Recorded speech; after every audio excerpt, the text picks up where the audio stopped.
Nizamabad Parliament constituency is the home to the legacy of Sri Ambati Shankar Garu, a prominent freedom fighter who drove away the Razakars, the private military of Nizams of the erstwhile Hyderabad state, and upheld its Rashtra Dharma. But today, sadly, Nizamabad has become a hub of anti-India activities supported by the TRS-led Telangana state government.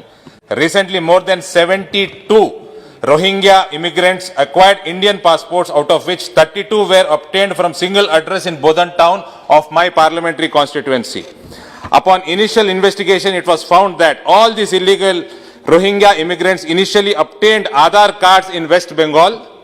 Further investigation pointed towards the fact that the state police department was hand in glove with these illegal Bangladeshi Rohingya immigrants, and that few police officers who went for police verification for the purpose of issuance of passports didn't perform their rightful duty. According to various media reports, it has been discovered that even voter identity cards have been found in possession of these illegal Bangladeshi Rohingya immigrants.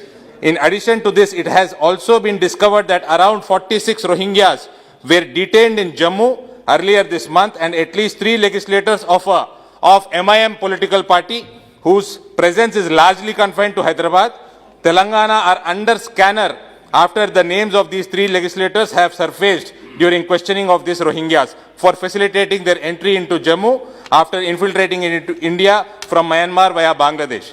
It can also be construed that the fact that police department was acting on behest of TRS and AIMIM against peace and harmony. This is serious issue of the Telangana state government compromising with the national security. Madam, यही Rohingya बैंसा में जाकर communal riots create किए थे, यही Rohingya पूरी तेलंगाना में spread होकर communal riots create कर रहे हैं, और वहां का सरकार जो कायका सरकार मुझे समझ में नहीं आता है, हिंदुओं का मर्डर हो रहा है, हिंदुओं का घर जल रहा है और हिंदुओं को ही जेल में डालते हैं. ऐसा सरकार केसीआर सरकार चल रहा है तेलंगाना में. Therefore, Honorable Speaker, ma'am, through you I request the central government to initiate a fair inquiry and punish everyone involved according to the relevant laws in this regard.